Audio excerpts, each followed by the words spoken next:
Bonjour chers auditeurs de l'ODJ Média, notre chroniqueur de l'ODJ, Adnan Benchakroun, partage son avis et sa réflexion, dans un article qu'il a intitulé « Pour une vision équilibrée en capital et travail », qu'on écoutera ensemble dans ce podcast. Notre ingénieur ouvre sa réflexion de la manière suivante.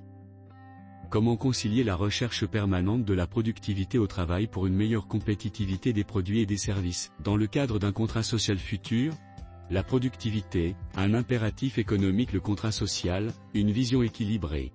Dans un monde en constante évolution, la recherche de productivité au travail est devenue un enjeu central pour les entreprises marocaines. Cette quête de productivité vise à améliorer la compétitivité des produits et des services, indispensables dans un marché globalisé. Cependant, cette approche peut parfois entrer en conflit avec les principes du contrat social, qui met en avant le bien-être des travailleurs et la justice sociale. Comment alors trouver un équilibre entre ces deux dimensions? La productivité est souvent perçue comme la clé de la compétitivité. En augmentant l'efficacité des processus, en réduisant les coûts de production et en améliorant la qualité des produits, les entreprises peuvent non seulement survivre, mais prospérer dans un marché hautement concurrentiel. Les avancées technologiques, l'automatisation et l'optimisation des ressources humaines sont des moyens couramment utilisés pour atteindre ces objectifs. Cependant, cette quête effrénée de productivité peut avoir des conséquences négatives sur les travailleurs. La pression pour produire plus en moins de temps peut entraîner un stress accru, des burn-out, et une dégradation des conditions de travail. Les employés peuvent se sentir déshumanisés, réduits à des chiffres dans un tableau de bord de performance. Notre chroniqueur enrichit son article ainsi. Le contrat social, en revanche, propose une vision équilibrée de la relation entre les employeurs et les employés. Il prône des conditions de travail décentes, une rémunération équitable et le respect des droits des travailleurs. Il s'agit d'assurer que la recherche de productivité ne se fasse pas au détriment du bien-être des individus. Pour concilier ces deux aspects, plusieurs pistes peuvent être explorées par le patronat, capital et les syndicats, travail, à impliquer les employés dans les processus d'innovation et d'amélioration de la productivité peut être bénéfique. En intégrant les retours et les idées des travailleurs, les entreprises peuvent non seulement améliorer leurs processus, mais aussi renforcer l'engagement et la motivation des employés. Cette approche participative crée un sentiment de responsabilité et d'appartenance.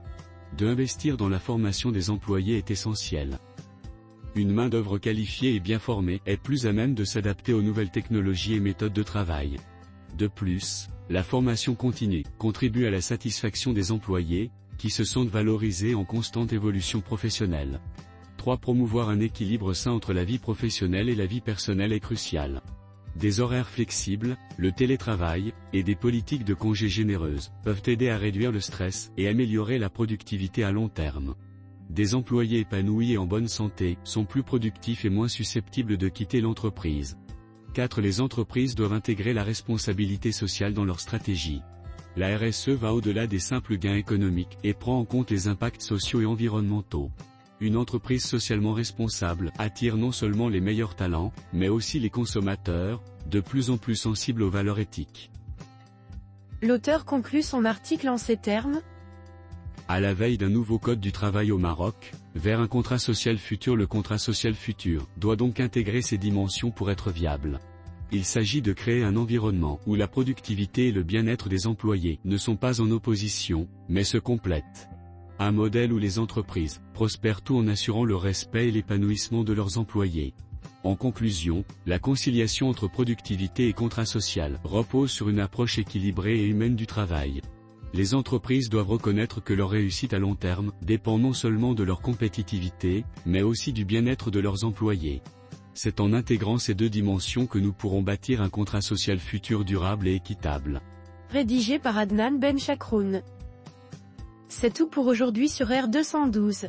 On se dit au prochain podcast de nos chroniqueurs de l'ODJ, restez à l'écoute pour plus d'actualités. Et merci de nous avoir écoutés, à très bientôt.